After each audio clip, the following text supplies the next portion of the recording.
Papa Dudut. Hindi lahat ng tao ay nabibigyan ng pribilehiyo upang maging madali ang pag-abot ng kanilang mga pangarap sa buhay. Mayroong iilan kabilang nakoroon na kailangang doblehin ang sipag at tiyaga, dugo at pawis upang umani ng pagtatagumpay. Kaya nga hindi sapat na marunong lang tayong sumuntok para matalo natin ang mga hadlang sa katuparan ng ating mga pangarap.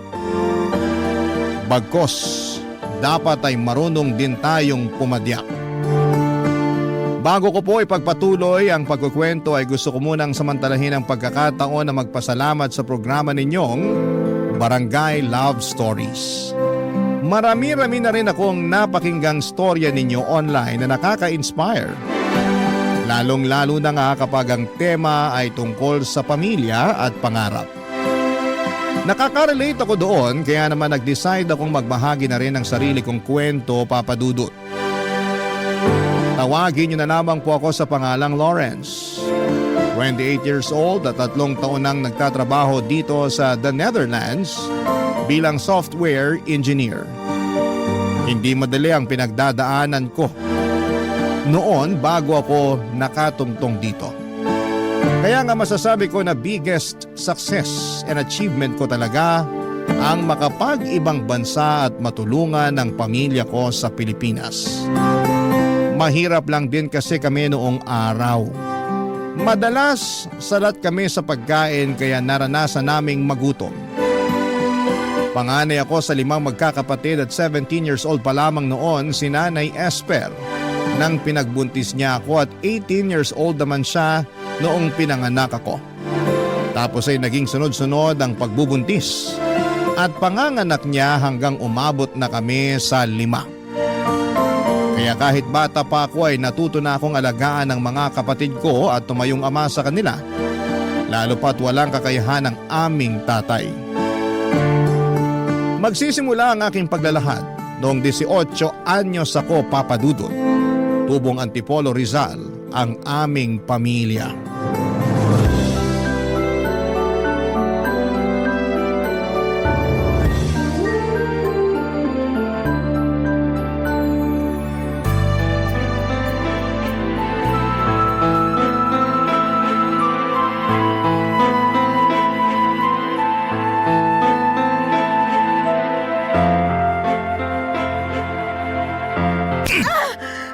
Dapat sa'yo babae ka! Bakit ka ba nananampal, Lando? Tatanong ko pa talaga, ha? Isa ang kulit-kulit mo! Nakakatulig na yung bunganga mo! Tinatanong lang naman kita kung nasaan ang sahod mo, nananakit ka na kagad dyan. Di ba sinabi ko na ang wala? Paano wala sahod mo kahapon? Sa walang natira, magagawa mo! Paano walang natira? Saan napunta yung sinahod mo? Kainis naman to! Daming tanong! Malamang magtanong ako. Kita mo yung lagayan natin ng bigas? Wala nang laman, nakatiwangwang na. Ikaw pa naman yung klase ng tao na magagalitan kapag wala tayong nasasaing. Sinong hindi magagalit nakakapagod magtrabaho? Tapos pag uwi ko sa peste bahay na to, walang pagkain na nakahain. Mga sabi ka ng peste, kala mo mayaman tayo? Yung kakapirasong sahod mo, winawaldas mo lang sa kung saan-saan, kaya wala kang maibigay sa pamilya natin. Sigurado ang winaldas ko sa kung saan-saan? Oo, kasi hindi mo nga masabi kung saan napunta Yan ang hirap sa'yo, tamang hinala ka. Hindi ba pwedeng binayad ko lang sa utang ko sa kumpare ko? Kasi naniningil na yung kumag? Binayad daw? Sana nagtira ka pa rin para sa atin? Day off ko naman! Pwede ba patahimikin mo kung babae ka? Bakit ka naninigaw? Nay, tay, nagsisigawan na naman kayo. Nagising ako sa away niyong dalawa Oh, gising na pala tong magaling mong anak.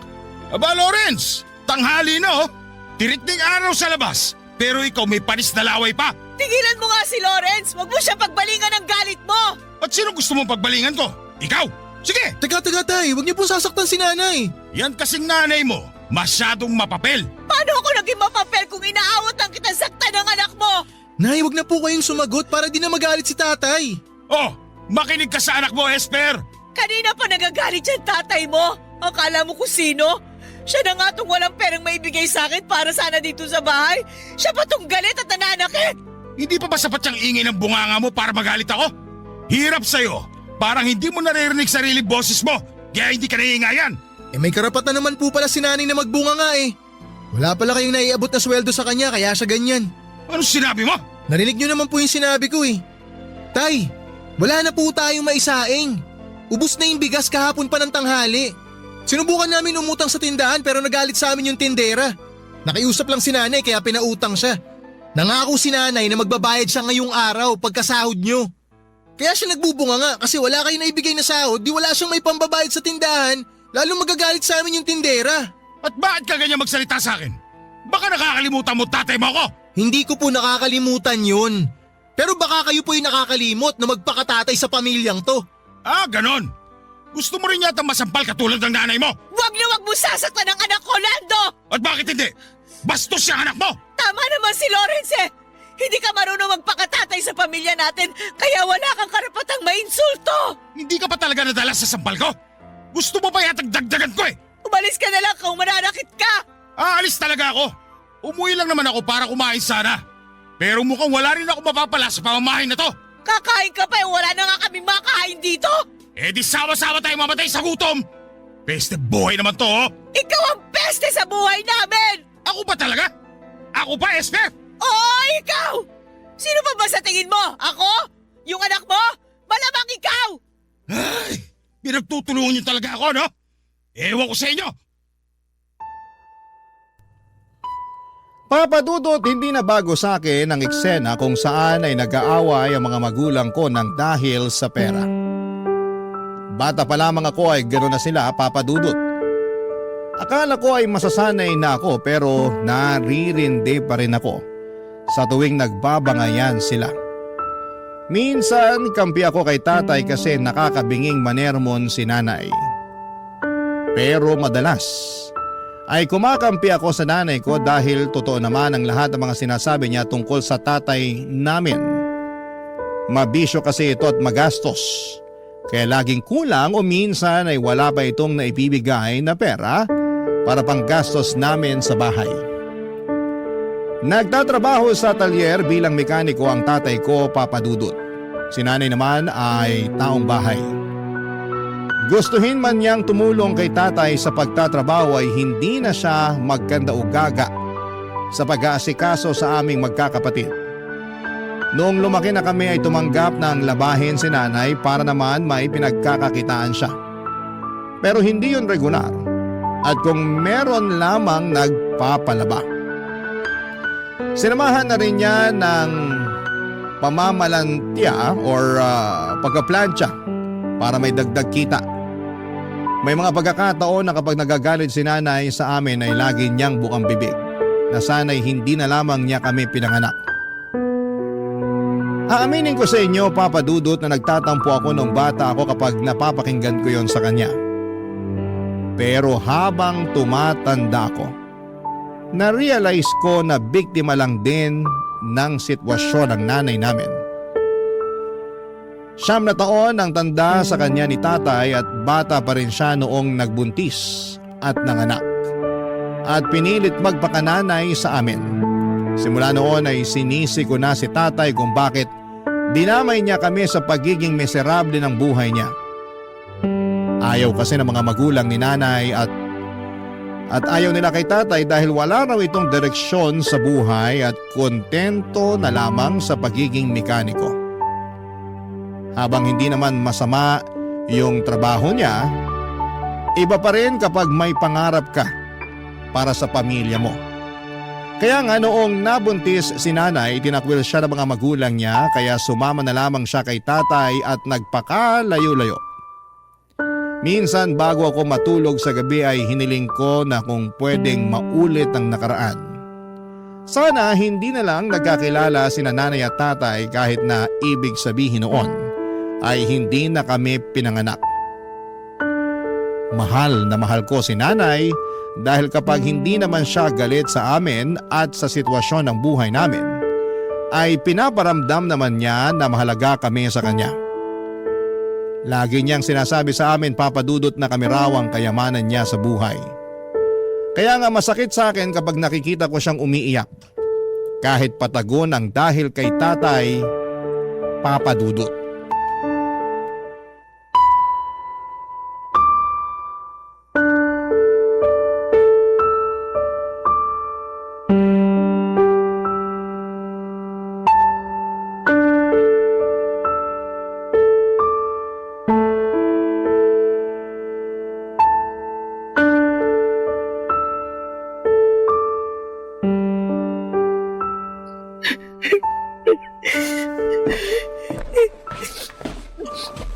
Oh, Nay, ba't po kayo umiiyak? Ha? Hindi ako umiiyak. Ay, sa akin pa talaga kayo magsisinungaling. Kitang-kita yung pamumulan ng mga mata nyo. Halatang halata na galing kayo sa iyak. Nakalimutan kong binata ka na pala. Hindi na kita maloloko katulad nung bata ka pa lang. Kaya nga sabihin niyo na po sa akin yung rason kung bakit kayo umiiyak. Baka sakali makatulong ako. Yung magaling mo kasing ama. Naalaman ko sa mga tsismosa nating kapitbahay na may nilalanding ibang babae. Bagong tindera daw ng barbecue dun sa tapat na lagi niyang binibilhan. Pumupunta pa raw dun sa talyer para ihatid ng personal sa tatay mo yung binili niyang inihaw. Totoo po ba yan, Nay? Hindi ko alam pero kilala ko yung tatay mo eh. May pagkababaero. Hindi naman to yung unang beses na nakarinig ako ng chismis tungkol sa panlalandi niya ng iba. La, ibig sabihin marami na? Oo anak. Ba't ngayon nyo lang po sinabi sa akin to? Bata ka pa nun eh. Maliliit pa rin ang mga kapatid mo. Hindi nyo naman maiintindihan ng sitwasyon. Pero matanda na ako, Nay. Kaya ko na mag-isip ngayon. Hindi po tama yung ginagawa sa inyo ni tatay. Buong akala ko pera lang yung laging pinagtatalunan nyo. May iba pa pala. Paano nyo po pala nalaman yung tungkol sa pambababae niya? Gusto kong protektahan yung pamilya natin. Kala ko kasi kapag naging mapagtiis ako, magbabago yung tatay mo. Pero hindi kasi matagal na siyang pariwara sa buhay eh. Kasalanan ko rin naman. Hindi ako nakinig nun sa mga magulang ko. Mahal ko kasi yung tatay niyo eh. Kaya pinili ko siya kaysa sa sarili kong pamilya. Ay, sorry po, Nay ah. Kasi kailangan nyo pong maranasan yung ganitong sitwasyon. Bakit ka ba nagsosorry? Hindi naman ako nagsisisi kasi nagkaroon ako ng mga anak na katulad ninyo. Lalong-lalo ka na. Mabait ka, masunurin. Tsaka maaasahan ko ng magbantay sa mga kapatid mo. Bukod doon, matalino ka rin. Mana sa'yo yung mga kapatid mo. Kung may pinagsisisihan man ako, yun yung natiis kong makisama dyan sa tatay ninyo. Kahit na wala na siyang ginawa kundi saktan yung loob ko. Namimisikal din po siya. Oo nga. Pati nga kayo dinadamay niya eh. Hindi man lang siya naawa sa inyo. Lalo na sa'yo anak. Yun nga rin po yung iniisip ko kasi hindi naman ganun yung mga tatay ng mga kaklase ko. Naiinggit tuloy ako sa kanila kasi ang babait ng mga tatay nila. Alam ko naman na walang perpektong tao at walang perpektong pamilya. Pero lahat ng pinagdadaanan nila, nalalagpasan kasi nadadaan nila sa maayos na usapan. Hindi katulad ni tatay. Walang alam kundi magalit at manigaw. Mahilig din siya manisi. Akala mo wala siyang kasalanan sa nangyayaring kamalasan at kahirapan sa buhay natin. Ganun po ba talaga ugali niya? Nung nagkakilala kami ni Lando, pansin ko na medyo mainitin ang ulo niya. Mainipin din siya. Pero akala ko mawawala rin yun at magbabago siya pagtagal. Kaso parang lumala eh.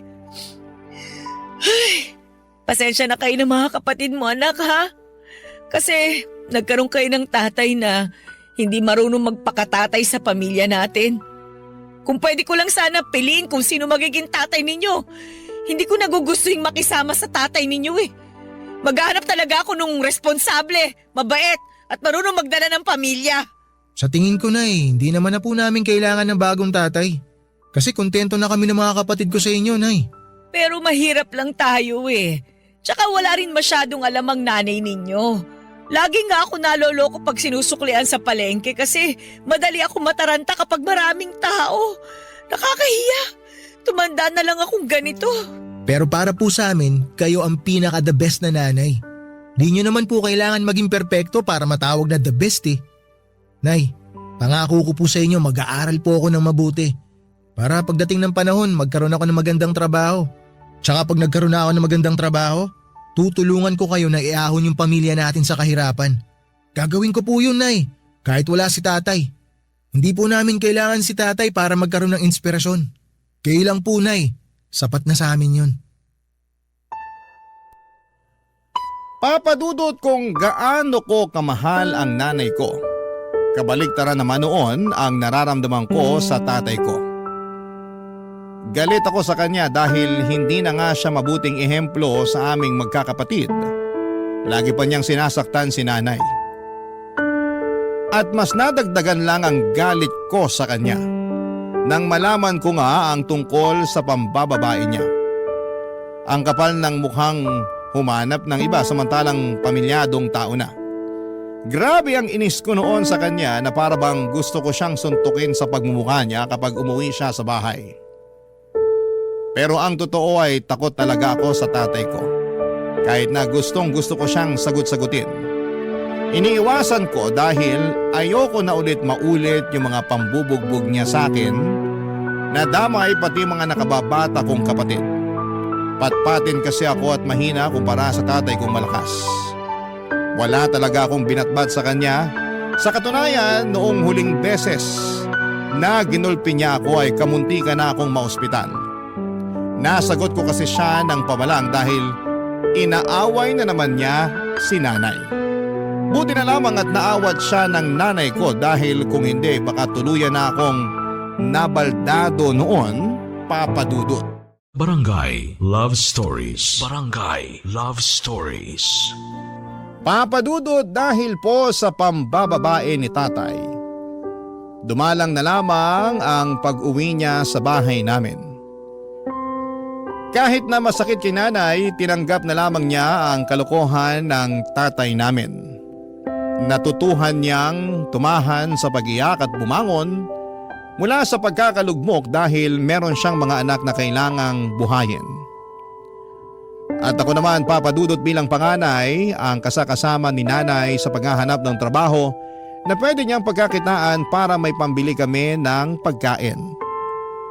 Nandun yung namasukan siya bilang tagahugas ng pinggan sa kantin, tendera ng balot, tauhan sa laundry shop at kung ano-ano pa. Pero may ugali si nanay na ayaw nangangamuhan kaya hindi rin siya nagtatagal sa mga pinagtatrabahuhan niya. Mabilis na nagdaan ang isang taon na ganon ang aming sistema. Ako naman ay nagtatrabaho na rin noon habang nag-aaral. Nasa college na ako noon at kumukuha ng kursong BS in Information Technology. Buti na lamang at scholar ako dahil magastos ang kurso ko. Pero pangarap ko talagang makapagtapos at mabigyan ng karangalan ng pamilya namin. Kaya nga kasabay noon ang pag-working student ko. Bale, sumasideline ako bilang tagaluto ng sisig at dinakdakan sa isang fast food stall tuwing gabi. Kakilala ni nanay yung may-ari at gusto raw makatulong sa pamilya namin. Kaya pinayagan akong rumakit sa tindahan nila. Thankful ako dahil kahit papaano ay katulong na ako ng nanay ko sa pagtatrabaho. Isang araw, pauwi na ako noong galing sa eskwelahan nang sinurpresa ako ng nanay ko. Sakay ng isang padyak o pedicab. At hindi lang siya basta pasahero doon, kundi siya mismo ang nagmamaneho.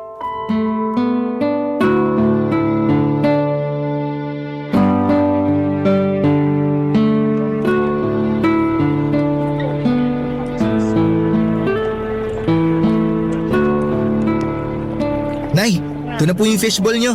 Salamat, nak. Kain muna tayo. Gutom na ako eh. Sige Nay, kain lang kayo. Astig talaga nitong pedicab. Kanino pala to, Nay? Sa akin. Sa inyo? Oo. Binenta sa akin ni Mang Nicanor. Nakatambak lang kasi sa garahe nila eh. Binili ko na. Maayos pa naman. Naisip ko, gagamitin ko sa pamamasada. Magpe-pedicab driver po kayo? Oo, ay bakit naman hindi? Kaya ko yun. Kaso di ba panlalaking trabaho yun? Baka mahirapan kayo, Nay. At bakit naman ako mahihirapan? Pipidan lang naman ako. Tingnan mo, nakarating nga ako rito sa eskwelahan mo para sunduin ka at ibida sa'yo tong pedicab na binili ko. Ang ganda, no? Opo, maganda nga po. Tingnan mo, nak. Oh, nilagyan ko ng picture nyo ng mga kapatid mo. Para kapag napapagod ako titingnan ko lang yan, gagaan na ulit ang pakiramdam ko. Nak, si nanay ng bola pa. Pero Nay, seryoso. Sigurado kayo kaya nyo talaga mag-pedicab? Aba, oo naman. Palagay mo sa nanay mo, uugod-ugod na. Hoy, 37 anyos pa lang ako, ano? Alam ko naman po yun pero nag-aalala pa rin ako sa inyo . Parang mas magaan pa yung dating yung trabaho sa laundry shop kesa sa pagpasada. At least dun, Nay, hindi kayo naiinitan. Hindi nga pero lagi namang mainit ang ulo ng bisor namin. Kala mo talaga kung sinong tagapagmana ng laundry shop na yon. Ang sama na ugali. Tapos wala pang galang sa akin mas matanda ako sa kanya. Ah, talaga po? Kaya ba umalis kayo dun? Oo, kasi hindi ko na talaga matagalan ng ugali. Ayoko naman patulan, baka masakal ko. Si Nanay talaga. Biro lang. Hindi ako nananakal, no? Hindi ko nga nasakal ang tatay mo kahit gustong gusto ko na eh. Pero matagal-tagal ko na rin kasing pinag-iisipan na umalis doon. Sakto, nakapag-ipon naman ako ng kaunting pera at yun nga yung pinambili ko nitong pedicab. Ibang klase po talaga kayo. Hanga ako sa inyo kasi ang sipag-sipag nyo, Nay. Hindi pwedeng tumigil sa pagtatrabaho dahil ako na ngayon ang nanay at tatay sa bahay natin. Pero buti na lang din at nandiyan ka anak. Tinutulungan mo ko kaya gumagaan yung buhay natin. Late nga lang po na itutulong ko sa inyo kasi nag-aaral pa ako. Pero kung hihinto po ako sa pag-aaral, makakahanap po ako ng full-time na trabaho. Ano ka ba? Yung ibang ang kaedad mo hindi pinagtatrabaho ng mga magulang nila eh. Pero ikaw, nagbabanat ka na ng buto habang nag-aaral. Ayoko nga sana na pagtrabahuhin ka. Pero gusto mo naman, kaya pinagbigyan na kita. At malaking tulong talaga yon para sa pamilya natin anak. Walang kaso kahit magkano pa yung kinikita mo. Hindi naman ako naghahangad ng malaki tsaka may trabaho naman ako eh. Gusto ko, unahin mo pa rin ang pag-aaral mo para makapagtapos ka. Alam mo naman na pangarap ko yan sa inyong magkakapatid, di ba? Opo, Nay. Kaya nga po nagsisikap ako para mabigyan kayo ng karangalan. Naniniwala ako sa kakayahan mo kasi matalino ka eh. Pero wag mo rin naman masyadong pilitin ang sarili mo ha. Balita ko kasi mas mahirap daw sa kolehiyo eh. Hindi naman ako nakatungtong dyan kaya hindi ko masabi. Pero base lang naman sa kwento ng mga kakilala kong may mga anak na nasa kolehiyo katulad mo. Kaya nga ang payo ko lang, ayos na sa akin kung ano yung makayanan mo. Basta tapusin mo yung pag-aaral mo. Kasi alam mo anak, wala naman akong kayamanan na pwedeng ipamana sa inyo bukod sa edukasyon. Tatandaan ko po lahat ng mga payo niyo sa akin. Dapat lang. Kasi para sa'yo rin yun. Oh, teka, ubos mo na ba yung fishball mo? Opo, kauubos ko lang. O tara na, sakay na. Dadaan pa tayo sa palengke para bumili ng bigas at ulam. Meron akong kaunting kinita mula sa pamamasada kanina Makakabili tayo ng fried chicken. Sige po. Gusto niyo, Nay? Ako na po magmamaneho? Kayang-kaya ko to. Ako na, kaya ko na ito. Umupo ka na lang dyan at mag-relax ka. Nay, salamat po talaga kasi nandyan kayo para sa aming magkakapatid. Ano ka ba? Hindi naman ako mawawala katulad ng tatay mo.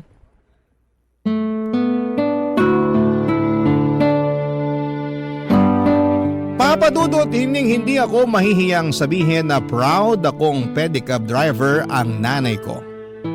Kasi nakikita kong kaya naman niya kahit na babae siya at masaya siya sa trabahong napili niyang pasukin. Kahit na mahirap, kahit na nakakapagod. Walang hindi kayang gawin si nanay dahil inspirasyon niya kaming magkakapatid.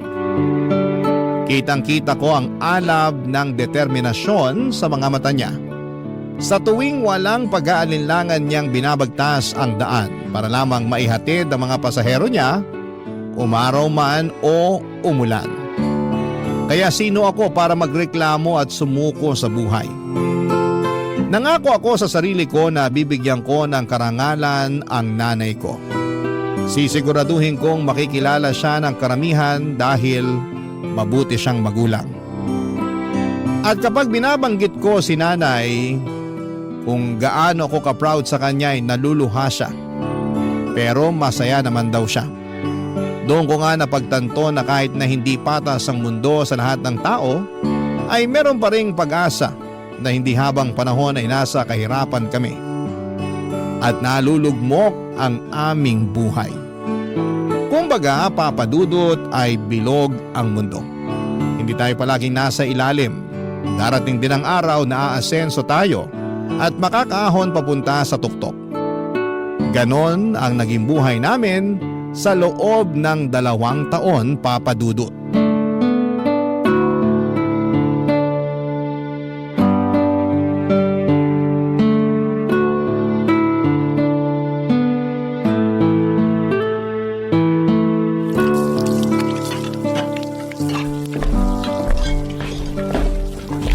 Nay, ako na po maghuhugas ng pinggan. Ako na anak. Galing ka pang trabaho eh. Baka mapasma ka. Kayo rin naman, galing pa kayo sa pamamasada. Ano naman? Pa ako naman ang pumipidal, hindi naman itong kamay ko. Si nanay nakuha pa magbiro eh. Ay, totoo naman, di ba? Sige na, matulog ka na doon. May pasok ka pa bukas. Mamaya na po, di pa ako inaantok. Kwentuhan po muna tayo habang binabalatan tong mangga na dala nyo. Abot po ako ng kutsilyo, Nay. O, ito anak. Salamat po. Ano bang gusto mong pagkwentuhan? Kumusta po kayo sa trabaho nyo, Nay? Sa pamamasada? Ay nako di masaya. Marami na nga akong suki eh. Mas gusto nila sumakay sa pedicab ko, lalo na yung matatanda kasi maingat daw ako magpatakbo. Hindi katulad yung ibang driver na harabas. Kala mo kung sinong hari ng kalsada. Kaya ayaw, natutuwa na rin naman ako. Masaya po ako para sa inyo, Nay, na natutuwa kayo sa trabaho nyo. Pero hindi po ba dapat na lagi po talaga kayong maingat? Kasi kapag... Esther! Teka, Esther, buksan mo ang pinto! na. Ako na po magbubukas ng pinto, Nay. Sandali, baka kung anong gawin niya sa'yo. O, Tay, ano pong ginagawa nyo rito? Oh, yung magaling ko palang anak to. Sagutin nyo yung tanong ko, anong sabing ginagawa nyo rito? Ano ba pakialam mo? Kakausapin ko nanay mo. Tumabi ka nga dyan sa daanan. Parang harang ka. Aray! Esther! Ano bang kailangan mo, Lando? Nabalitaan ko, nagpapadya ka na raw ah. O ano naman ngayon sa'yo? Aba, porke kumikita ka na ng sarili mong pera, niyayabangan mo na ako? Hindi kita niyayabangan. Tsaka bakit ka ba nandito? At bakit hindi? Masama na bang umuwi sa sarili ko pamamahay? 3 taon kang hindi umuwi sa bahay na to kasi pinili mo yung babae mo. Tapos magtatanong ka kung masama bang umuwi ka rito? Paano ko sabihin kong oo? Hindi ko akalain na tumapang-tapangan na rin sa 3 taon na wala ako rito ah. Dati-rati takot na takot ka sa akin eh. Hindi na ako takot sa'yo ngayon. Naranasan na namin na pabayaan mo. Nabuhay naman kami nang wala ka. Tapos babalik ka? Para ano? Makisama sa amin? Para manggulo? Kahit ano pa yung dahilan mo, hindi ka na welcome sa pamamahay na to. Wala kang karapatan na paalisin ako rito. Kasi tatay niyo pa rin ako. Wala na kaming tatay. Matagal na kayong patay para sa amin. Anong sinabi mo? Baka gusto mo makatikin na suto. Sige, subukan mo! Akala mo yata hindi ako gaganti sa'yo eh. Aba, matapa ka na nga talaga. Lando! Lawrence, tumigil nga kayo! Tuturuan ko lang ng leksyon to anak mo. Napakahayop mo talaga, Lando! Ang kapal na mukha mo, sakta ng anak ko! Masyado kasi siya pakilamero. Sira ulo ka pala eh! Pumunta ka lang talaga dito para manggulo! Umalis ka na! Matapang ka na rin ha. Balik ka rito para masakal kita. Bitiwan mo si nanay! Bitiwan mo ako! Hindi ako Hindi mo makahinga! bibitiwan si nanay? Hindi ka pa rin kasi nagbabago. Hindi ba ba? Masyado ko pa rin madaldal. Bitiwan mo yung hawak mong kutsilyo! Kasi sumusobra na itong taong to eh! Huwag mo akong subukan dahil kayang-kaya kita saktan! Kaya umalis ka na dito sa bahay namin! Kapal na mukha mo magpakita dito! Ayan na. Binitiwan ko na nanay mo. Bitiwan mo na rin ako, Chilo anak. Baka madulas ka, maisaksak mo sa akin yan.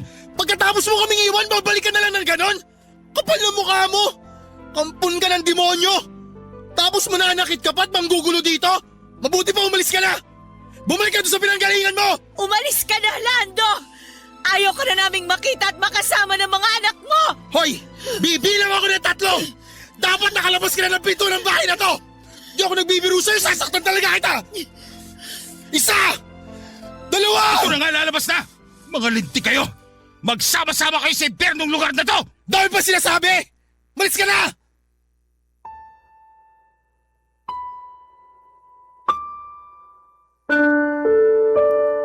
Papadudot wala naman talaga akong planong saktan si tatay.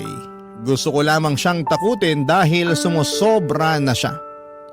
Hindi namin akalain na uuwi siya ng gabing yon at gulat na gulat kami nila nanay na parabang nakakita kami ng bangkay na muling nabuhay. Pero ang mas lalong nagpatindig ng aming mga balahibo ay ang kakapalan ng mukha ng tatay namin na umuwing nakakainom. Wala sa katinuan at manggulo. Simula kasi nang umalis siya sa amin, 3 taon nang nakakalipas ay wala na kaming naging balita pa sa kanya. Kung may naririnig mang kaming sabi-sabi tungkol sa kinakaroonan niya, ay wala na rin kaming masyadong pakialam. Total ay ginusto niyang umalis at iwanan kami kaya dapat ay panindigan niya ang desisyon niyang yon. Kaya nga ng gabing yon matapos kong sumabog sa galit sa tatay ko, ay tuluyan na niyang iniwan ang bahay namin. Kahit papaano'y nalungkot pa rin ako kasi baka yun na nga ang huling pagkikita namin. Umiyak din si nanay at ang mga kapatid ko na nagising sa komosyon, pero kinabukasan ay nag-decide kami na kailangan pa rin naming magpatuloy sa buhay. Kumbaga isasanayin na lang ulit namin ang sarili namin na hindi kasama si tatay. Ang mahalaga, Papa Dudut, magkakasama kami nila nanay at ng mga kapatid ko. Para sa akin, para sa amin, yun na ang pinaka mahalaga. Barangay Love Stories. Barangay Love Stories.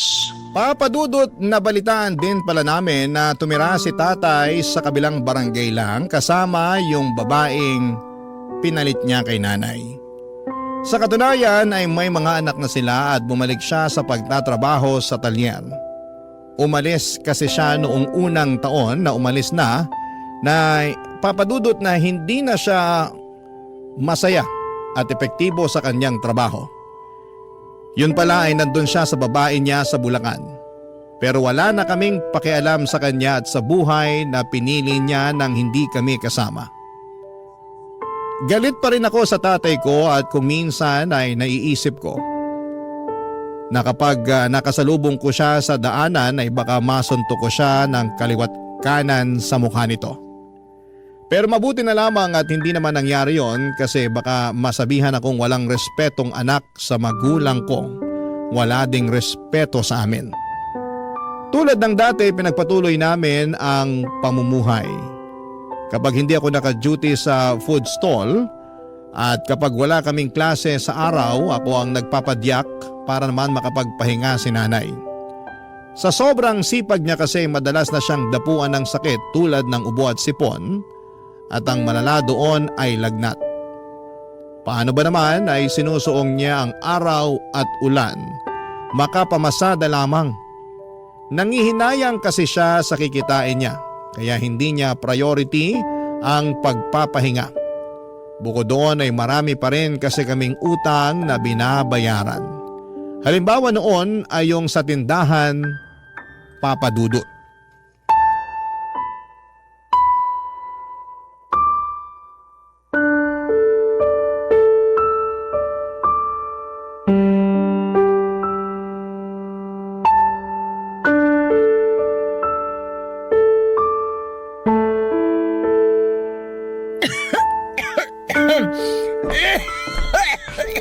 Nay, ito na po yung gamot nyo.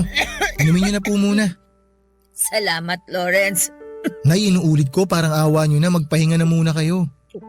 Buong araw nang masama yung pakiramdam nyo tapos gusto nyo pa talagang lumabas kanina para mamasada. Huwag ka na masyadong mag-alala sa akin, anak. Ayoko lang talagang magpahinga kasi sayang yung kikitain ko eh. Kung nakapamasada lang sana ako ngayon, may pandagdag tayo sa pambili ng cake ng kapatid mo sa birthday niya sa Martes. Ibang klase talaga kayo, Nay. May sakit na nga po kayo, kami pa rin talaga ang iniisip nyo. Eh, syempre naman. Sino pa bang iisipin ko eh? Kayo yung mga anak ko. Tsaka, nangako ako sa kapatid mo na bibilang ko siya ng cake. Yung may paborito niyang, yung cartoon character ba yun? Ako na pong bahala sa cake ng kapatid ko. Huwag nyo nang isipin yun. Ang tutukan nyo, yung pagpapagaling nyo. Sige anak.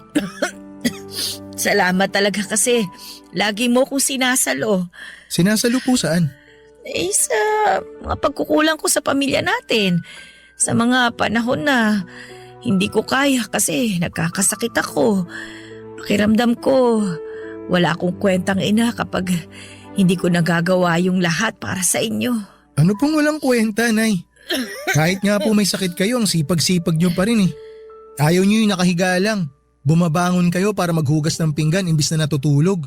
Kaya hindi kayo gumagaling kaagad kasi makulit din kayo eh. Masakit kasi sa likod kapag laging nakahiga eh. Tsaka kaya ko namang maghugas ng pinggan. Yun na nga po, Nay. Kasi iniisip nyo na kaya nyo. Kaya nyo inaabuso yung katawan nyo. Oh, bakit ka naman umiiyak, anak? Nalulungkot lang po kasi ako dahil may sakit kayo. Siguro kung hindi po kayo nagpe-pedicab, di kayo magkakasakit ng ganyan eh. Natural lang yun kasi napapagod yung katawan ko. Pero konting pahinga lang naman. Gagaling din naman ako. Pero lagi na lang po kayo may sakit, Nay. Siguro oras na para tumigil po kayo sa pagpe-pedicab nyo. Ano ka mo? Ayoko nga anak. Para rin naman po sa inyo yun. Pag tumigil ako sa pagpe-pedicab, sino na lang magtatrabaho para sa pamilya natin? Sige nga. Ako po. Anong silbi ko sa pamilya natin kung hindi po ako magtatrabaho para tulungan kayo, di ba? Para sa kaalaman mo anak, may silbi ka sa pamilya natin. Gusto ko lang po talagang makatulong, Nanay. Alam ko naman yun. Alam ko yun. Pero kasi nag-aaral ka eh. At wag na wag mong sasabihin sa akin na titigil ka na lang para makapagtrabaho. Wala naman na pong kaso sa akin yun, Nay, kung titigil ako. Para naman po sa pamilya natin yung gagawin ko eh. Kasi, Nay, pag tumigil po ako sa pag-aaral, mas mapagtutuunan ko ng pansin yung pagtatrabaho. Marami kasi ako mga kaklase, Nay, na sinubukan mag-part-time job pero nahirapan sila. Kaya nangyari, tumigil na lang sila sa pag-aaral. Sabi rin ng mga kaibigan ko, Nay, magtatrabaho rin naman ako pagka-graduate ko eh, kaya ba't ko pa patatagalin? Nagsasayang lang daw ako ng panahon sa pag-aaral. Ayoko. Hindi ako papayag. Tsaka, luko-luko yung nagsabi sa'yo na nagsasayang ka lang ng panahon sa pag-aaral. Hindi pagsasayang yon. Dahil pag nakapagtapos ka, mas malayo ang mararating mo. Nay naman. Basta ayoko. Yung pagtatrabaho habang buhay yan. Yung pag-aaral ilang taon lang naman. Nay, payagan niyo na po ako. May lagnat lang naman ako pero gagaling din naman ako. Hindi naman tumalubang sakit para tumigil ako sa pagtatrabaho. Tsaka, konting panahon na lang makakapagtapos ka na sa pag-aaral mo. Ngayon mo pa talaga naisipang huminto? Luko-luko ka pala talagang bata ka eh. Nag-aalala lang naman po ako sa inyo, Nay. Ay, pasensya na po kayo, Nay.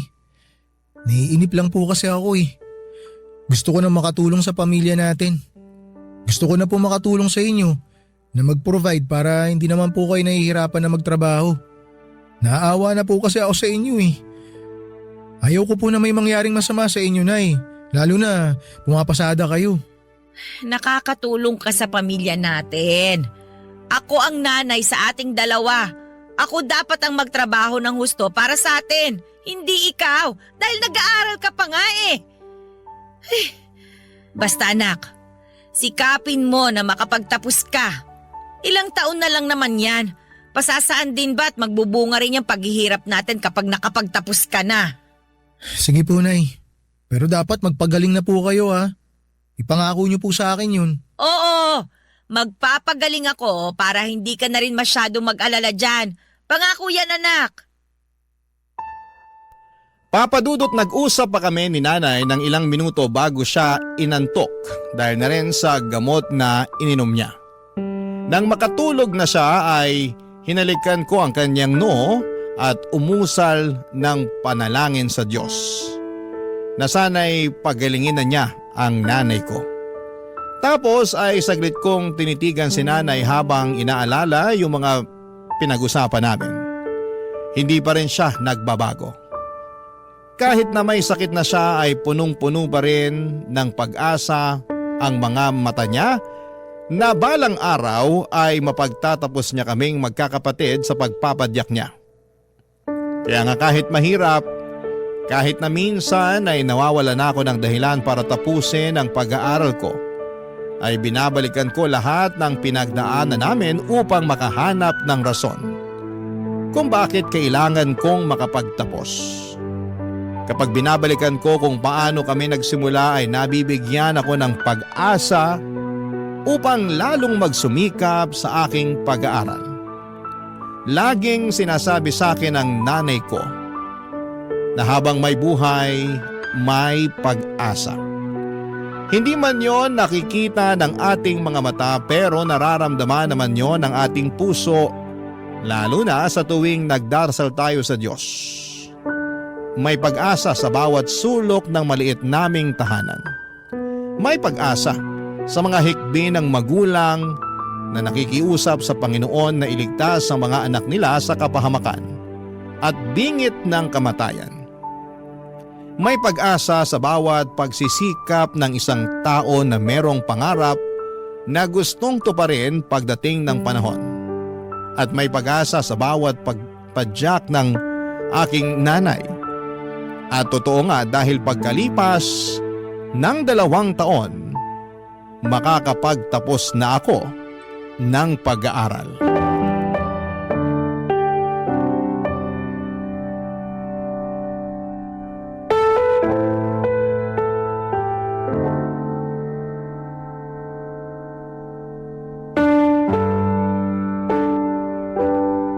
Congratulations, anak! Ay, naku! Masayang-masaya ako kasi nakagraduate ka na! Sa wakas, natupad na yung matagal ko ng pangarap para sa'yo. Yung makapagtapos ng pag-aaral. Naku, anak, pinagmamalaki talaga kita! Hindi ko po matutupad lahat to, Nay, kung hindi po dahil sa inyo. Kaya ipinagmamalaki ko rin po kayo. Ano ka ba naman? Wala naman ako masyadong ginawa. Ikaw pa rin yung nag-aral at nagpakahirap na tapusin yung kurso mo. Ikaw lang talaga yun, anak. Ako wala talagang kaalam-alam dyan. Pero Nay, kayo po at ang mga kapatid ko ang inspirasyon ko para tapusin ko talaga yung pag-aaral ko. Natatandaan ko nga po yung usapan natin, Nay, na gusto ko na sanang sukuan yung pag-aaral ko. Kasi nakikita ko na nahihirapan tayo. Tsaka gustong-gusto ko na pong tumulong sa pamilya natin nun. Buti na lang kinausap niyo po ako. Kinumbinsin niyo po ako na ipagpatuloy yung pag-aaral ko. Hindi ko po makakalimutan yung sinabi niyo sa akin na yung pagtatrabaho habang buhay naman natin gagawin yun. Pero yung pag-aaral, ilang taon lang naman. Kaya tiyagain ko na. Yun po talaga yung mga tumatakbo sa isip ko habang ipinagpapatuloy ko yung pag-aaral ko, Nay. Kita niyo naman po ngayon, graduate na ako. Hindi po talaga matutupad lahat ng to nang hindi dahil sa inyo, Nay. Kaya maraming salamat po talaga. Ano ka ba naman? Walang anuman yun, anak. Siyempre, nanay mo ko Responsibilidad kong suportahan ka. Lalong-lalo na dyan sa pag-aaral mo. Alam mo kung tutuusin, maliit na bagay lang naman yung ginawa ko Nagtrabaho lang naman ako ng mabuti. At nangarap ka sabay mo na balang araw makapagtatapos ka. Para na rin siyempre, mas malayo yung marating mo sa buhay. Kaya wala yun, anak. Sabi ko nga po sa inyo kanina, Nay, na pamilya natin ang naging inspirasyon ko para makapagtapos ako. Mas nagkaroon po talaga ako ng dahilan para tapusin yung pag-aaral ko dahil pangarap ko na mabigyan kayo ng magandang buhay. Pero marami ka pang pagdadaanan. Hindi porket nakapagtapos ka na ng pag-aaral, itapos na rin ang lahat. Doon pa lang magsisimula, anak. Sana wag kang magmadali na matupad yung mga bagay na gusto mo para sa pamilya natin. Kasi karamihan sa mga anak ng mga kakilala ko hindi naman masaya sa ginagawa nila. Kumbaga, napipilitan lang sila.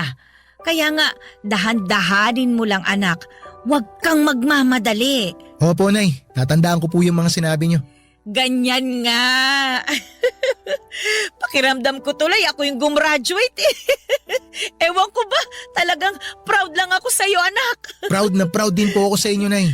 Kaya alay ko po sa inyo tong graduation ko na to. Ay, salamat. Naku, may ibibida na ako sa mga kasamahan ko sa pamamasada. Sa wakas, may anak na akong napatapos sa kolehiyo. Kayo rin po, lagi ko kayong binibida sa mga kaklase ko. Ay, talaga?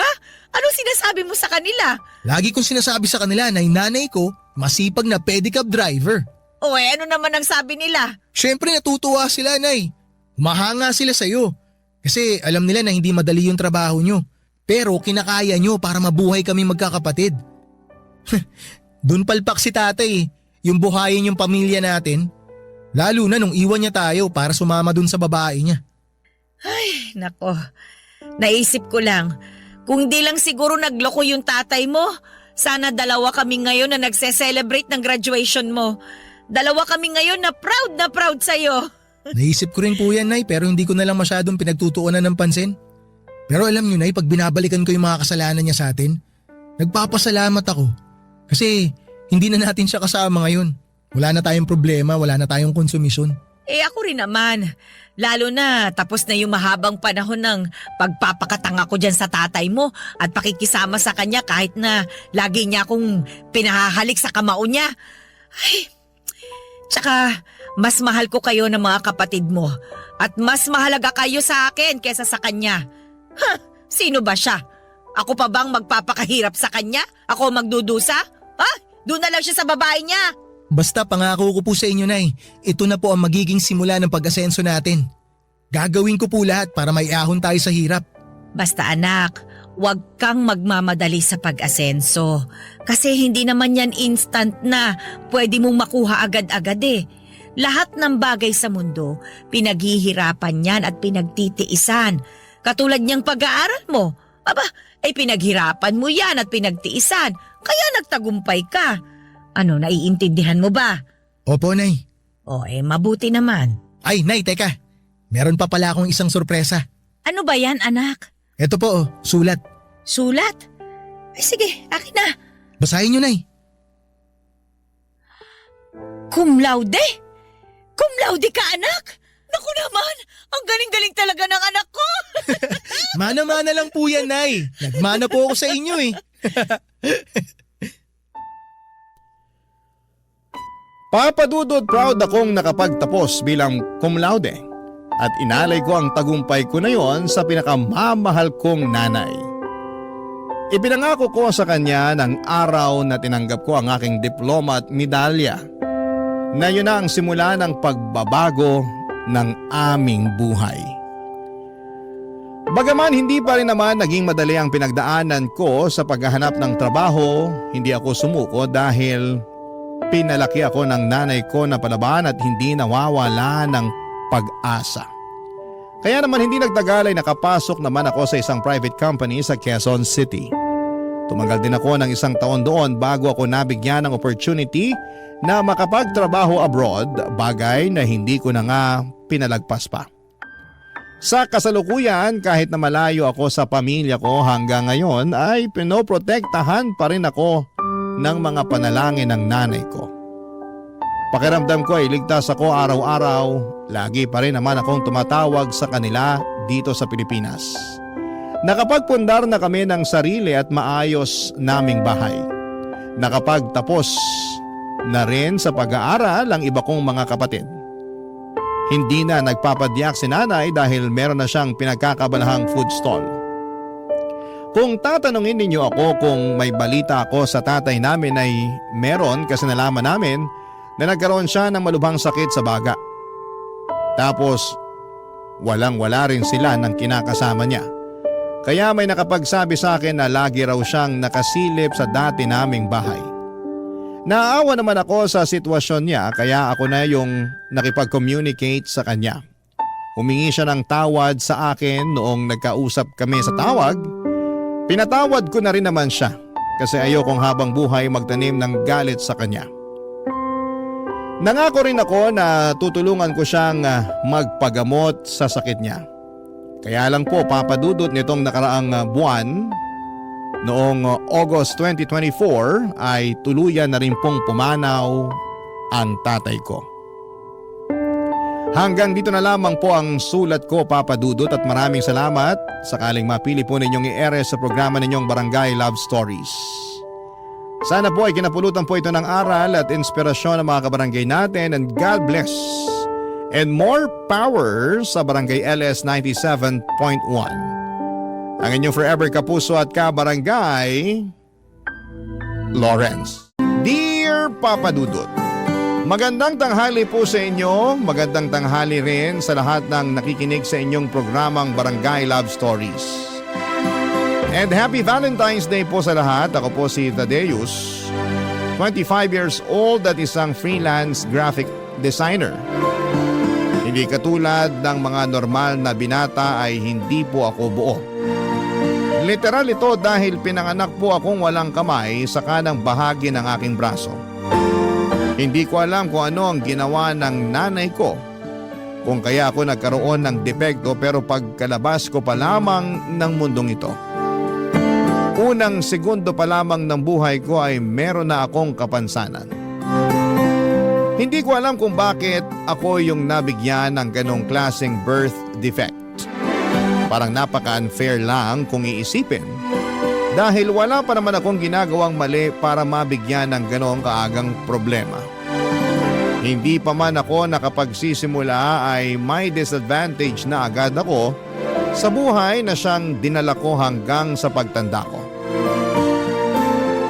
Papadudot, 5 kaming magkakapatid at ako ang bunso. Hindi mayaman ang pamilya namin. Tindera ng isda sa palengke ang nanay kong si Selma samantalang kargador naman ang tatay ko. Kahit ganoon ang buhay namin ay napupunan naman ng mga magulang namin ang mga pangangailangan namin sa pang-araw-araw. Maliban doon ay punong-puno rin kami ng pagmamahal mula sa magulang. Sa kabila ng kapansanan ko ay sinigurado ng mga magulang ko na hindi sila magkukulang sa pagmamahal at pag-aalaga sa akin. Hindi nila pinaramdam na may mali sa katawan ko. Itinuring nila akong normal katulad ng mga kapatid ko. At isa yon sa mga bagay na ipinagpasalamat ko hanggang ngayon, Papa Dudut.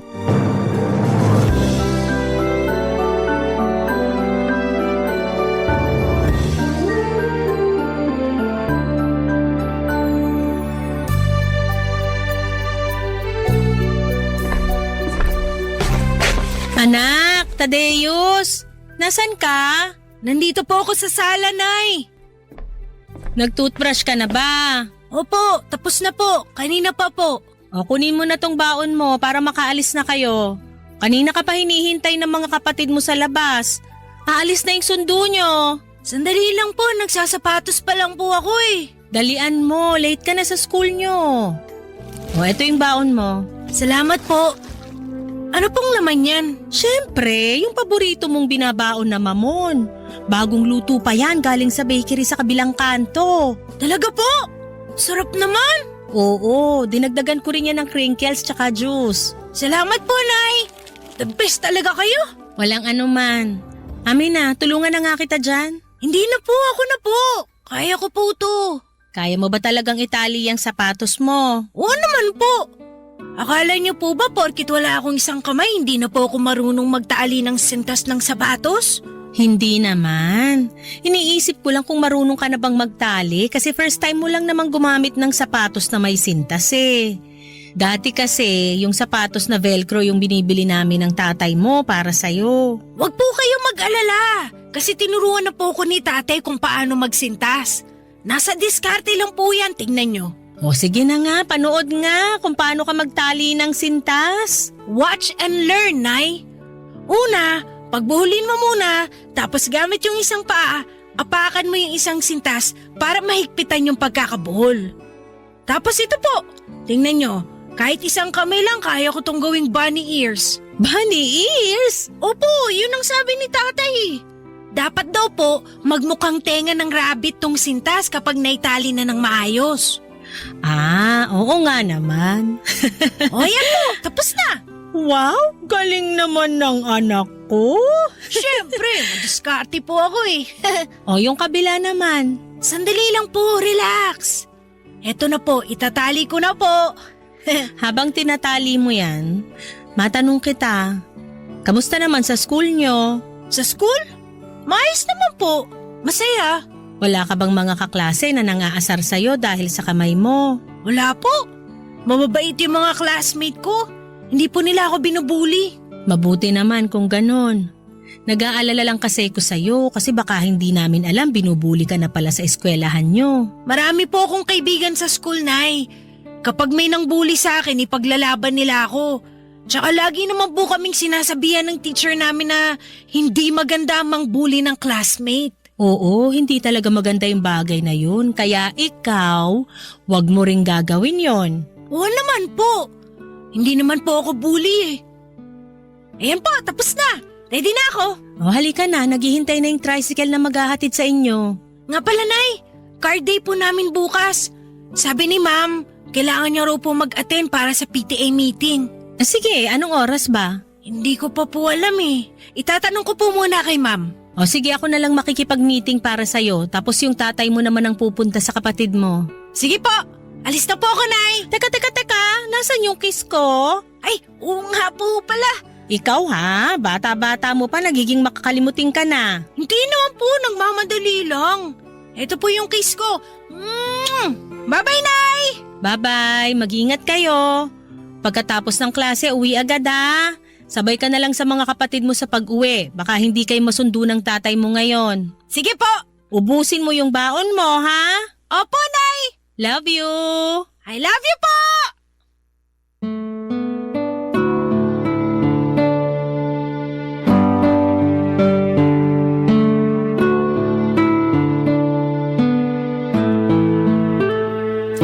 Naging marespeto ang mga kapatid ko pagdating sa kapansanan ko. Kahit na nag-aaway kami ay hindi nila ginagamit ang kawalang ko ng kamay para insultuhin ako. Tinuruan kasi sila nila nanay at tatay na igalang ang isang tao anuman ang pagkukulang nila sa katawan. Sa loob ng bahay namin, ramdam na ramdam ko ang pagmamahal at respeto namin sa bawat isa. Kailanman ay hindi nila ako itinuring na kakaiba.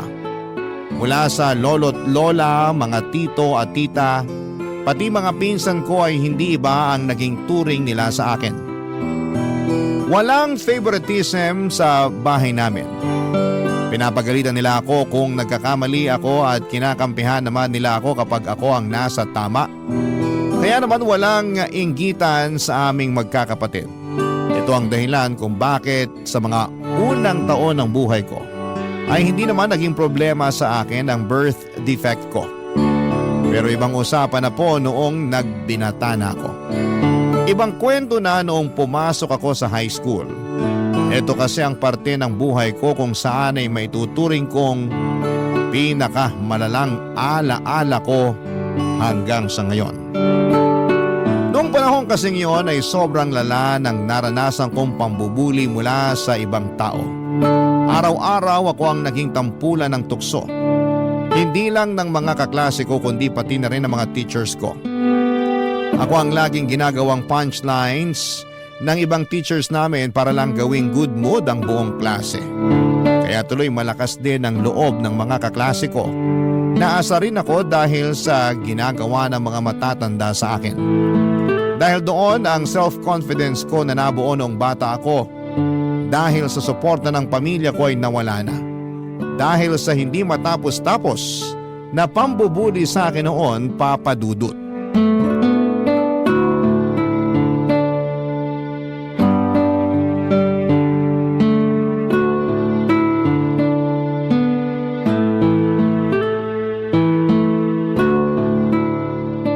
Nay, hindi nyo na po kailangan maghanda ng baon ko. Sa labas na lang po ako bibili ng pagkain. Hindi. Magbaon ka para makatipid tayo. Ang dami ko na pong bit-bit eh. Hindi ko na po kayang hawakan yan. Nung bata ka, gustong-gusto mong pinaghahanda kita ng baon mo. Ngayon ayaw mo na? Nay, hindi na po kasi ako bata. Para sa akin, bata ka pa rin.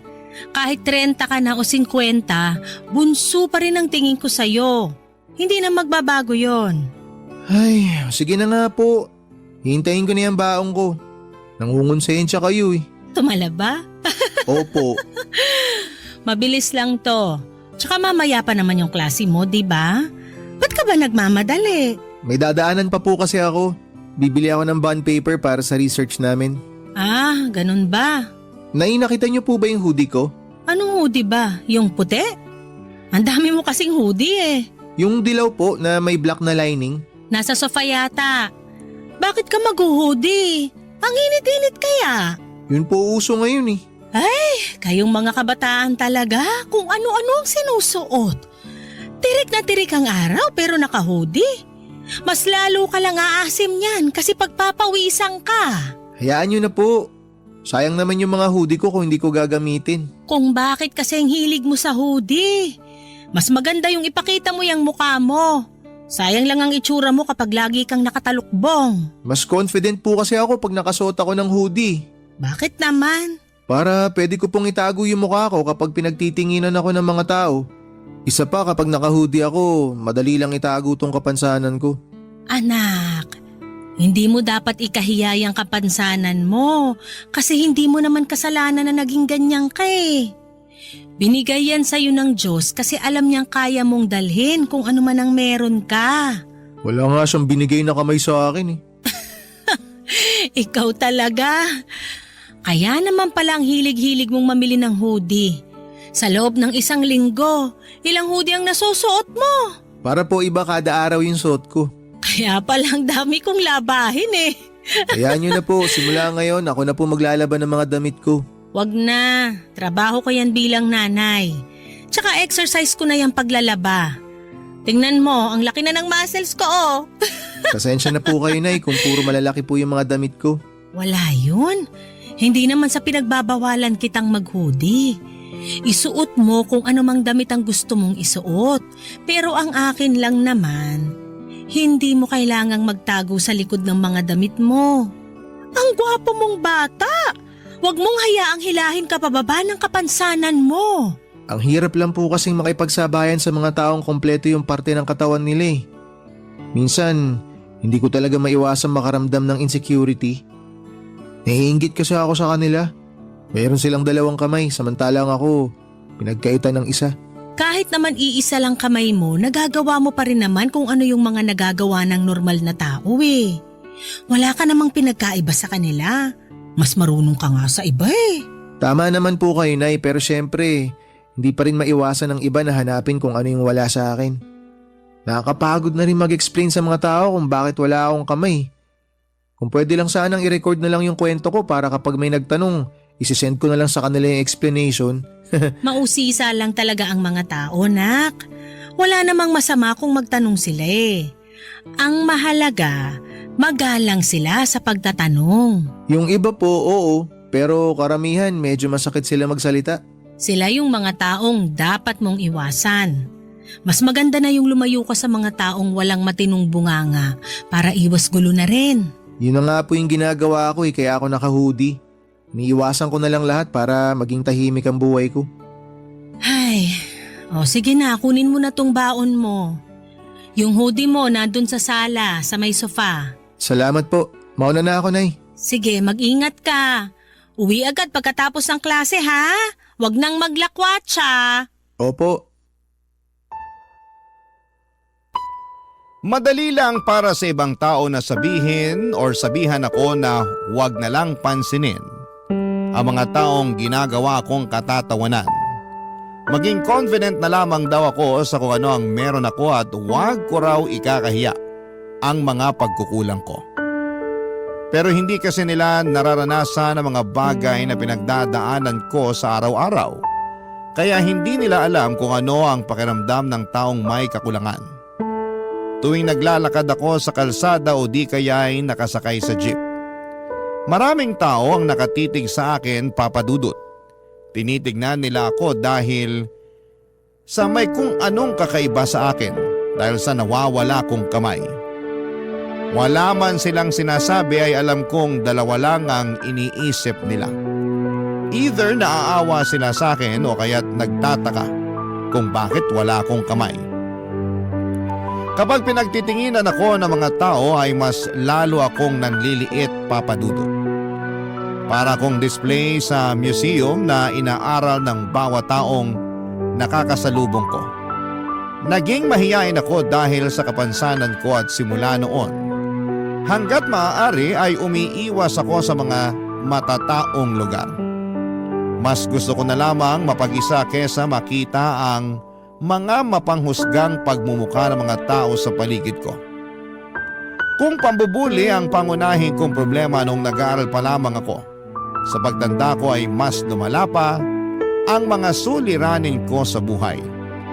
Nahirapan akong maghanap ng pag-ibig dahil alam kong hindi ako perpekto. Papa Dudut, napakahirap pong makipagtunggali sa mga kalalakihan na mas buo at mas mataas ang confidence. Kaya naman di na ako umasa noon na may babae pang magkakagusto sa akin ng mga panahong yon, Papa Dudut. Barangay Love Stories. Barangay Love Stories. Out of place. Yan ang pakiramdam ko nung bata pa lamang ako. Feeling ko ay hindi ako parte ng mundong ito dahil sa kapansanan ko. Pagkatapos ko ng college ay nahirapan ako makahanap ng trabaho dahil sa kawalan ko ng kamay. Sabi nila, magiging pabigat lamang ako sa trabaho dahil hindi ako kumpleto lalo na sa mga trabahong nangangailangan ng labor. Para kumita kahit nakapagtapos naman ay wala akong ibang choice kundi ang kunin kung ano ang available. Wala akong permanenteng trabaho noon, Papa Dudut, at para kumita ay kung ano-ano ang mga trabahong kaya kong tanggapin.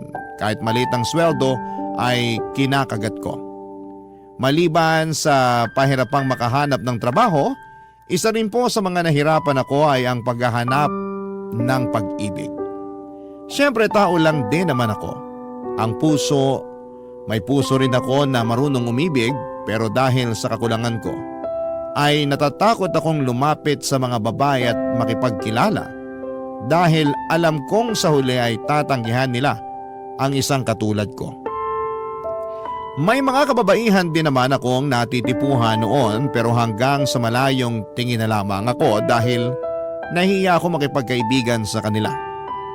Pero may isang babae ako noong sobrang nagustuhan na lakas loob kong niligawan, Papa Dudut. Sa kasamaang palad ay nireject niya ako. Masakit ma-reject. Pero ang mas masakit pa dito ay noong sinampal niya. Sinampal niya ako ng katotohanan. Na wala na raw babaeng magkakagusto sa akin dahil kulang-kulang daw ako. Wala daw bababa sa level ko. Lalo na kung wala naman daw akong ibang may offer sa kanila. Ang mga salitang yon ay parang kutsilyong umukit sa aking kaisipan. Kaya naman simula noon ay hindi ko na sinubukang manligaw pa, Papa Dudut.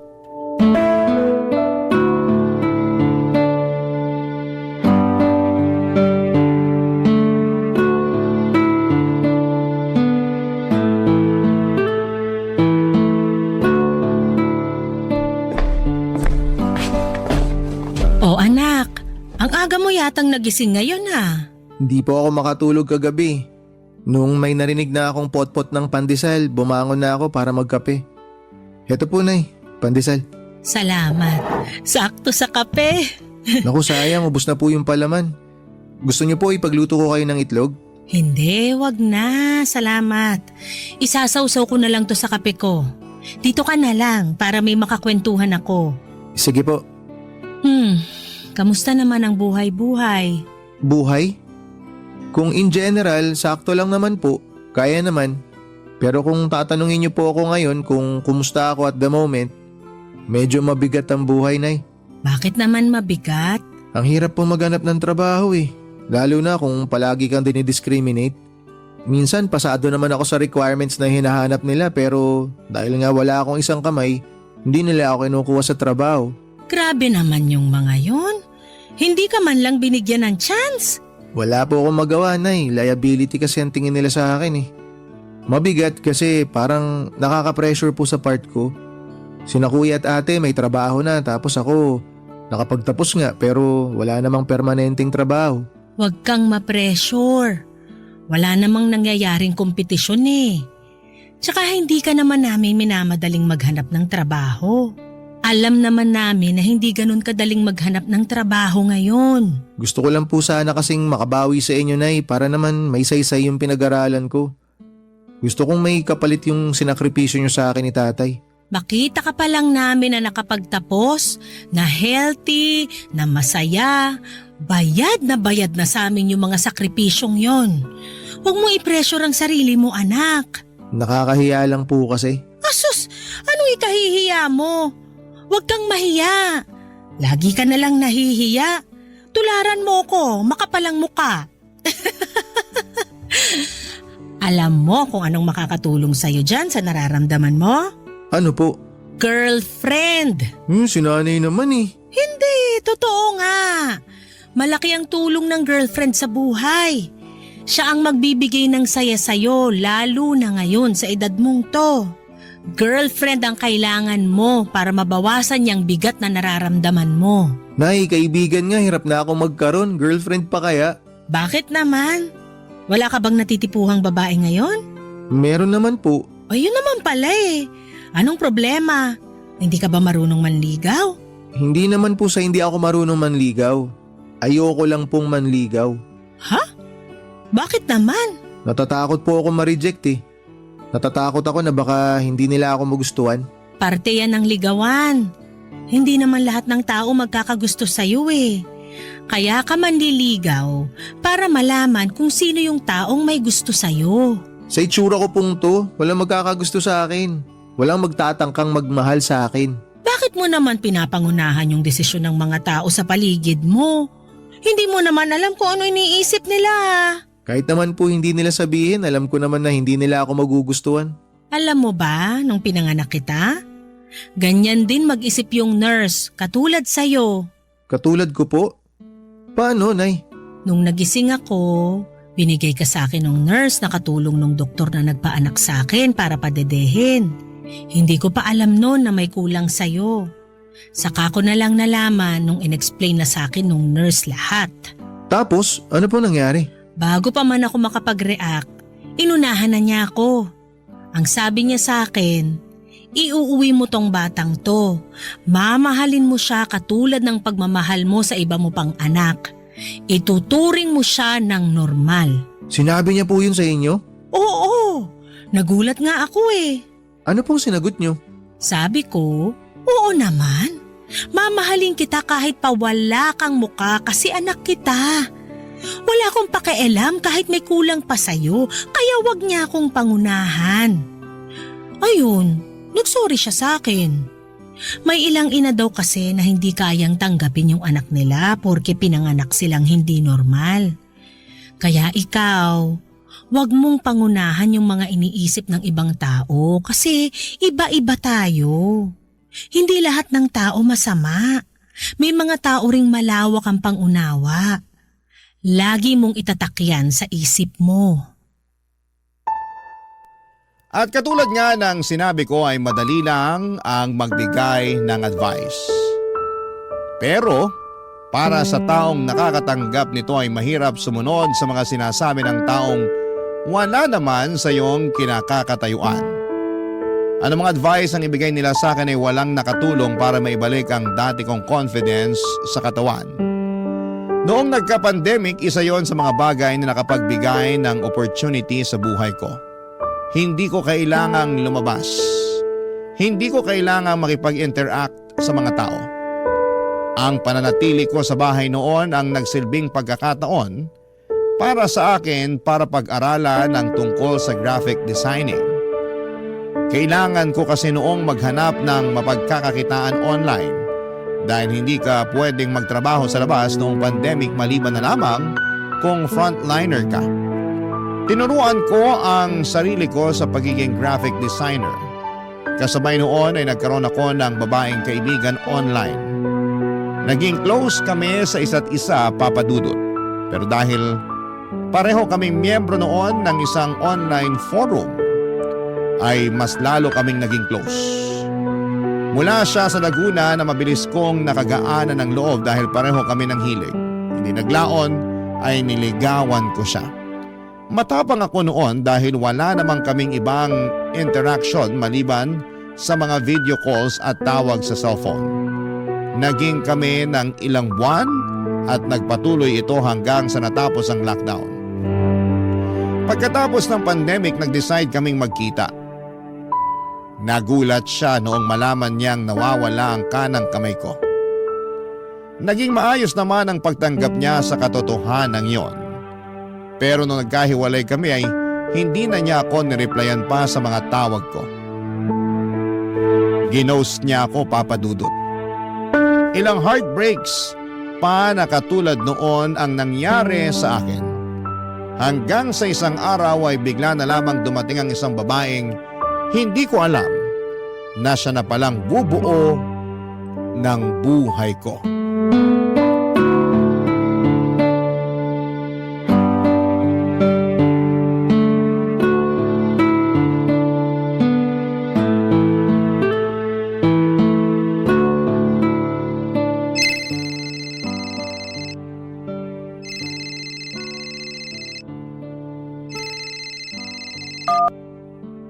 Hello? Hello, good morning po. Si Tadeus po ba to, yung nag-layout? Ako nga po. Sino po sila? Ako si Cecil. Naghahanap po kasi ako ng layout artist. May kaibigan kasi ako na nag-recommend sa inyo. Binigay niya yung number mo sa akin.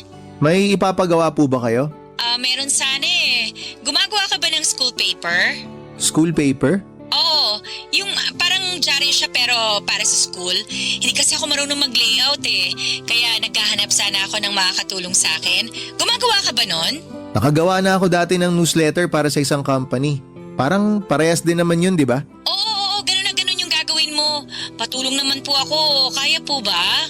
Kaya naman, basta layouting lang ang gagawin ko. Ilang pages po ba? 20 pages lang po. May deadline po kayo? 3 to 4 weeks bago siya ipasa. Marami ka bang ginagawa ngayon? May isang TARP lang po akong kailangan tapusin. Mabilis lang naman yun. May habol ba natin kung sakali? Kaya naman po, basta wala akong ibang gagawin. Paano po ba yung layout na gusto nyong masunod? Hindi ko kasi siya ma-explain sa tawag eh.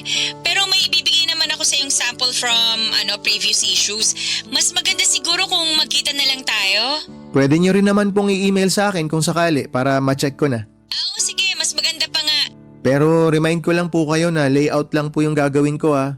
Hindi po ako magsusulat ng articles na ilalagay sa school paper. Oo, ako nang bahala sa articles. Nasulat na yung iba, itatype na lang. Pati yung mga picture na gagamitin ko, ako na magbibigay nun. Sige po, paki-email nyo na lang po lahat para ma-check ko. Hindi ba mas maganda kung magkita na lang tayo ng personal para ma-explain ko sa inyo ng maayos yung dapat na gawin? Medyo complicated to kasi eh. Sige po kung yun ang gusto nyo. Mas mabuti yun kasi parang isang explanation na lang tayo kaysa naman i-email ko pa. Nakakalito yun.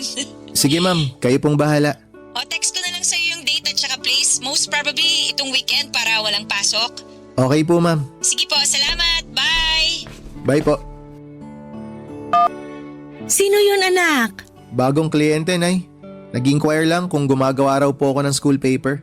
Kinuha mo? Opo, sayang naman po kung hindi. Pera din yun. Mukhang nagiging sikat na tong negosyo mo ah. Tingnan mo, kapag hindi ka nagmamadali, darating at darating din yung trabahong para sa'yo. Pero kung hindi pa po nag-pandemic, hindi ako magkakaroon ng oras para aralin tong ganitong klaseng trabaho. Dahil yan sa pagiging porsigido mo sa buhay. Salamat, Nay. Babae ba yung kliyente mong yon? Opo, teacher po yata. Bakit, Nay? Teacher? Wala naman. Baka lang siya na rin pala yung inaantay mo. Inaantay po na ano? Girlfriend! Di ba matagal ka na rin naghahanap ng girlfriend? Sinanay naman eh. Hindi naman po ako naghahanap. Tsaka trabaho lang po to. Walang halong mali siya. Malay mo lang naman. Ang pag-ibig, unpredictable yan. Dumarating na lang kung kailan hindi natin inaasahan. Anong pangalan niya? Cecil po. Pangalan pa lang maganda na, oh. Nay, kliyente ang kailangan ko, hindi girlfriend.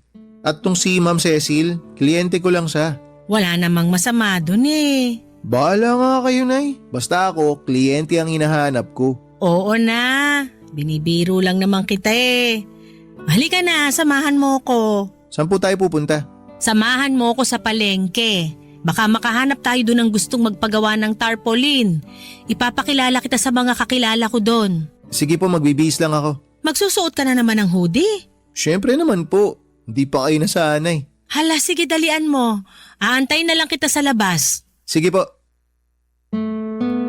Noong mga panahong yon ay kasi simula ko pa lamang napasukin ang larangan ng graphic designing. May ilang naging kliyente na rin naman ako pero hindi ko inaasahan na magiging in demand ang trabaho kong yon. Pinili ko lang naman ang profesyong yon dahil yon lamang ang trabaho kung saan ay hindi ako nakikita ng mga tao. Sa pamamagitan ng graphic designing ay nakagagawa ako ng mapagkakakitaan habang nasa bahay lamang ako bilang isa naman akong freelance designer. Kahit papaano ay related naman doon ang tinapos ko. Kaya madali lang akong natuto nito. Self-taught ang nangyari, Papa Dudut, at nag-aral lamang ako ng mga video online hanggang sa nakabuo ako ng sarili kong pagkakakilanlan. Nagsimula akong kontratahin ng mga kapitbahay namin at ilang kaibigan sa tulong na rin ng mga kamag-anak ko. May mga nagpapagawa sa akin ng tarpaulin design, mga ads sa Facebook, at pati na rin mga video na pinopost ng mga content creator. Minsan ay nagle-layout din ako ng mga newsletter at website, lalo na para sa mga college students na nangangailangan ng tulong. Pinili ko ang maging graphic designer para magtago sa publiko. Pero hindi ko inaasahan na yun din pala. ang magiging rason kung bakit makakahanap ako ng taong iibig sa akin. Isang bagay na hindi ko inaasahang mararanasan ko pa sa tanang buhay ko. Papa Dudut. Barangay Love Stories. Barangay Love Stories. Noong nakipagkita ako kay Cecil ay nagulat ako sa nakita ko. Kung gaano kaganda ang boses niya sa telepono ay ganoon din kaganda ang mukha nito. Bumagay ang malumanay nitong boses sa maamon niyang mukha. Nakabihis ito ng uniforme ng mga teacher at marami siyang dalang file cases na puno ng mga papel.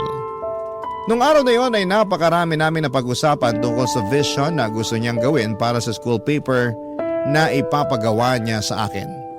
Ilalaban daw kasi nila ito sa isang school press conference. Kaya malaking pressure ito para sa kanya. Dahil karaniwang nananalo ang school nila sa mga ganong klase ng competition. At bilang first time na school paper advisor ay kailangan niyang magpatulong para masustain ang pagiging winner ng school paper nila. Papadudot noong time na yon ay wala ang focus ko sa pinag-uusapan namin. Tango lamang ako ng tango sa lahat ng mga pinagsasasabi niya, pero ang totoong focus ko ay ang nakakabighani nitong ganda. Para siyang manika at ang mga mata niya ay nakaka-hypnotize. Nabudol nga ako dahil noong pinag-usapan na namin ang tungkol sa professional fee ko ay sobrang baba ng rate na ibinigay ko sa kanya. Saka ko na lang po ito na-realize nung nakauwi na ako ng bahay. Pero para sa akin ay okay lang din naman yon, Papa Dudut. Sa mga sumunod na linggo ay palagi akong binibisita ni Cecil para i-check ang ginagawa kong school paper nila, Papa Dudut.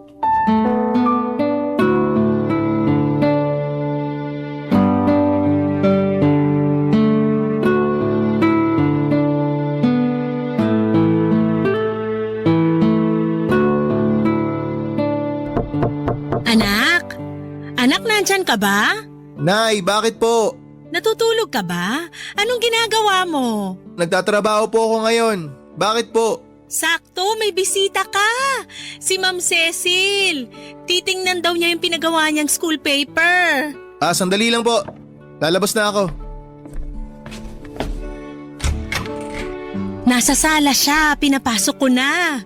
Hindi mo naman sinabi, ang ganda pala nung Ma'am Cecil na yun. Oh, Nay, magsisimula na naman kayo. Sinabi ko lang naman na maganda siya eh. Hala, sige na, puntahan mo na siya ron. Okay po. Hello po, ma'am. Hello, good morning. Masyado ba akong maaga? Hindi ba kita naabala? Hindi naman po. Actually, tinatrabaho ko na yung school paper nyo nung dumating kayo. Eto, nagdala ko ng merienda. Naku, nag-abala pa po kayo. Salamat po. Lagay ko lang po ito dito sa lamesa. Maupo muna kayo, ma'am. Salamat. I-check ko lang sana yung progress ng school paper. Nagtatanong na kasi ng update yung principal namin eh. Heto po, set up ko lang sandali. Pwede niyo pong i-check ngayon, ma'am. Tapos na po ako sa mga balita. Doon na ako sa editorial page. Ang bilis mo naman palang magtrabaho. Nakalimang page ka na kagad. Magdamag ko po yung ginawa. Tsaka yung iba, kinopy-paste ko lang since soft copy naman yung ibang articles nyo. Kaso ma'am, may mga bakante pang page kasi kulang pa po yung mga article. Oo nga, hindi pa tapos yung iba eh. May bagong event pa kasi sa school na gagawin next week. Gagawan pa lang yun ng balita tapos gusto ng principal namin na isama yun sa front page. So babaguhin po ulit natin yung laman ng front page? Oo sana. Wala tayong magagawa eh, utos ng principal. Okay lang po yun, walang problema. Parte po talaga ng trabaho yan, yung maraming adjustments. Kaya nga ako nagpunta rito para mabantayan tong ginagawa mo. Para kung may ipapabago pa, masabi ko kagad. Okay lang ba yon? Okay lang po ma'am. Mas maganda nga po yun para hindi na ako text ng text sa inyo kapag meron akong gustong i-clarify. Sige, wala rin naman akong ginagawa sa bahay eh. Kaya naisip ko na pumunta na lang dito baka sakaling may itulong ako. Kompleto naman na po to, di ba ma'am? Oo, final na yan. Wala nang papalitan dyan. Ma'am, kayo po ba nagsulat ng mga to? Yung iba ako, yung ilan naman dyan, mga estudyante ang gumawa, pinroofread ko na lang. Ang gaganda po ng gawa nyo. Ay, talaga ba? First time ko lang magsulat ng mga ganyan eh. Bagong teacher lang po ba kayo? Oo, kakapasa ko lang last year tapos this school year lang ako nakapagsimula na magtrabaho. Tapos, inatang na agad sa inyo tong ganitong trabaho? Oo nga eh. Medyo matanda na rin kasi yung school paper advisor na pinalitan ko. Malapit na siya mag-retire kaya nag-request siya na ipasa na sa mas bata yung trabaho niya. Eh ako yung pinakabatang teacher sa amin kaya sa akin napunta to. Pero wala pa po talaga kayong experience sa paggawa ng ganito, ma'am? Wala pa. Although nung nag-aaral pa ako, part na rin naman ako ng school press kaya may konting alam na ako kahit papano. Binasa ko nga po yung sinulat nyo. Magaganda po. Talaga? Wala yung halong bola ha? Naku ma'am, seryoso po, walang halong bola yun.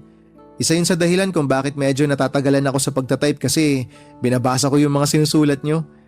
Malaman po tsaka halatang galing sa puso. Lalo na yung tungkol sa kawalan ng suporta sa mga teacher.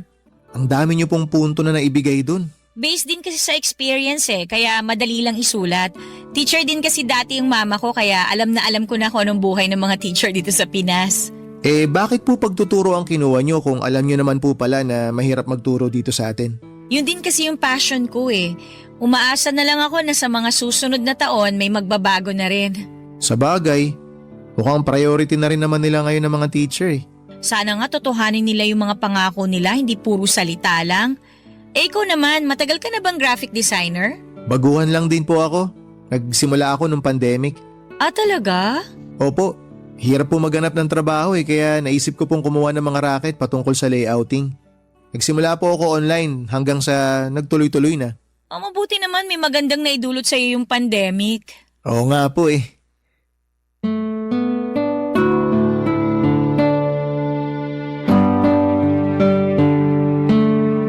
Papadudot habang papalapit ang laban nila Cecil ay halos araw-araw na akong pinupuntahan noon ni Cecil sa bahay para i-check ang progress ng school paper nila. Maya't maya rin kasi ang pagkakaroon nito ng pagbabago at pagdaragdag ng mga additional articles. Kaya palagi rin ako nag-a-adjust sa mga request nito. Papadudod sa mga araw na yon ay hindi ko inaasahan na magiging close kami ni Ma'am Cecil. Napaka-welcoming ng aura nito na para bang wala siyang daladalang panghuhusga. Kapag kasama ko siya ay hindi ako nakakaramdam ng takot o pagkahiya. Kalmado lamang ako at dahil doon ay nailalabas ko ang totoong ako. Kapag siya ang kausap ko, siya ang nakakita ng pagiging kengkoy at makulit na personality ko na karaniwang hindi nakikita ng ibang tao. Halos 3 linggo rin ang pinagsamahan namin ni Ma'am hanggang sa natapos ko ang school paper na pinapagawa niya sa akin. Nung araw na yon ay nakaramdam ako ng lungkot dahil ibig sabihin noon ay wala ng Cecil na bibisita pa sa bahay. Hindi na ulit kami magkikita dahil tapos na ang ugnayan naming dalawa. Pero ilang linggo ang lumipas, nagulat na lamang ako nang bigla akong tinawagan ni Cecil. Masaya niyang ibinalita sa akin na nanalo raw ang school paper nila at ilalaban ito sa regional. Ibig sabihin noon ay may chance na magkikita ulit kaming dalawa. Dahil sa sobrang saya ay inimbitahan ako ni Cecil na lumabas para daw i-treat ako ng merienda dahil malaki ang naitulong ko sa kanya, Papadudot.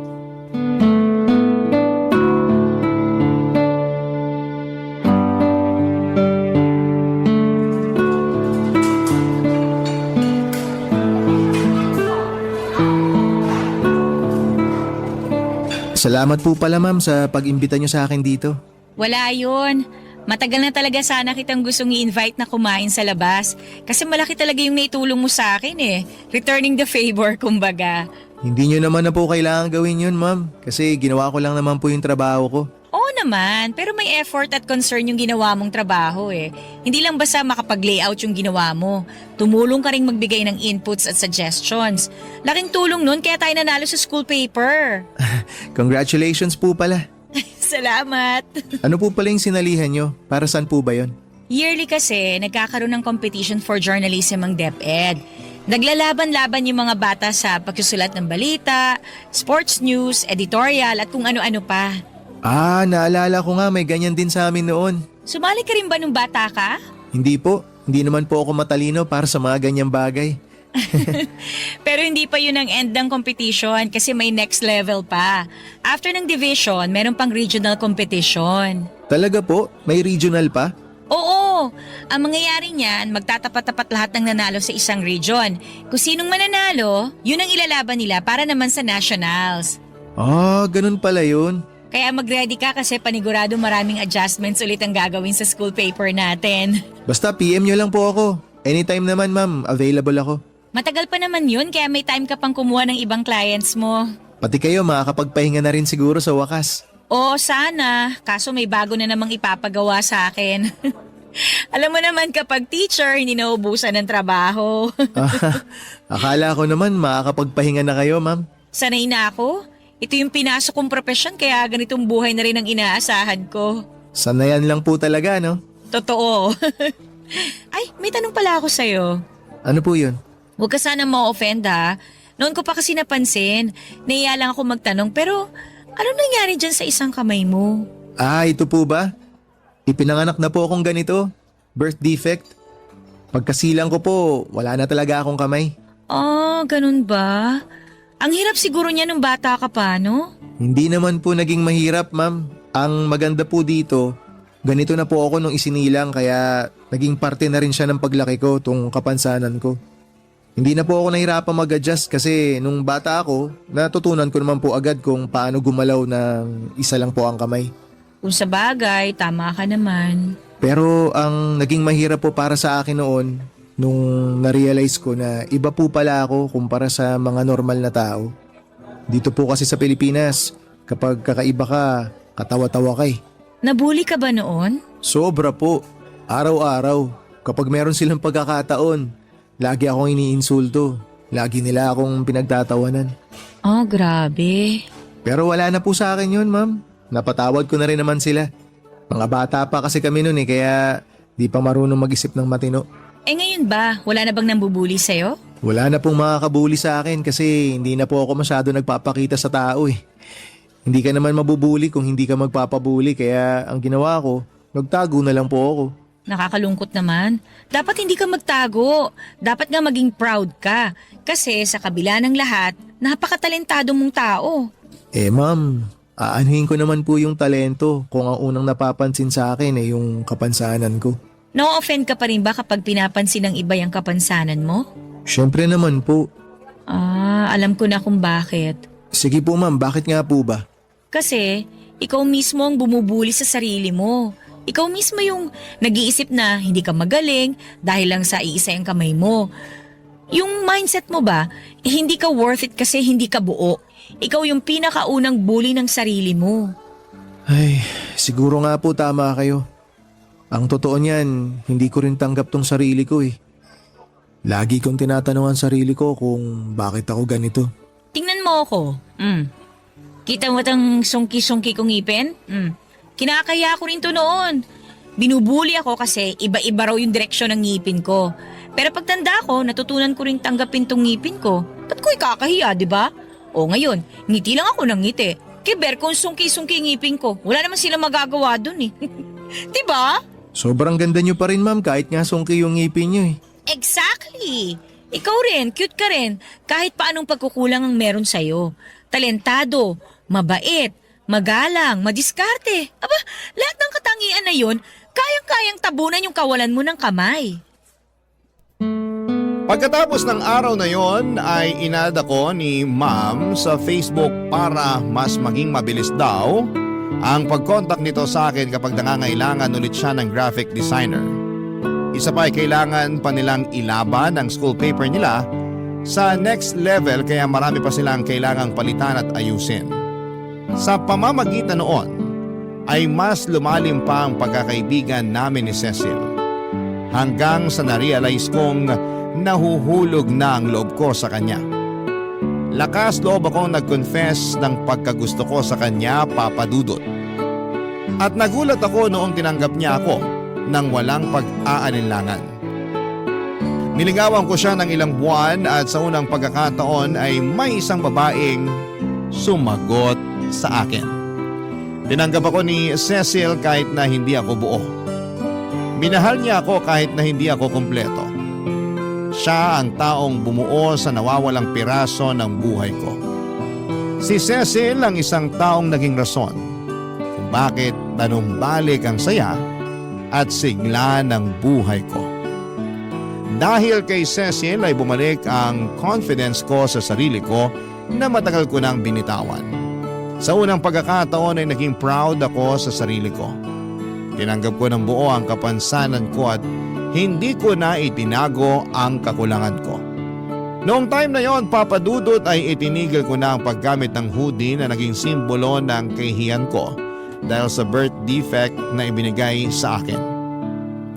Papa Dudut, mahirap buuin ang kumpiyansa sa sarili lalo na kung paulit-ulit na ipinamumukha sa iyo ng mga tawa mga bagay na wala ka. Pero minsan ay may darating sa buhay natin na tutulong sa ating bumangon at lumaban.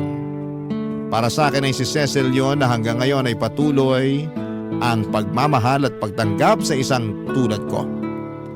1 taon na po kami magkasintahan at ang relasyon at patuloy pa kaming gumagawa ng mga bagong alaala. Dito na po nagtatapos ang kwento ko. Muli, Happy Valentine's Day po sa inyong lahat at sana po ay masaya kayo sa araw na ito. Ang inyong forever kapuso at kabarangay. Happy Valentine's Day po sa inyong lahat. Tadeus.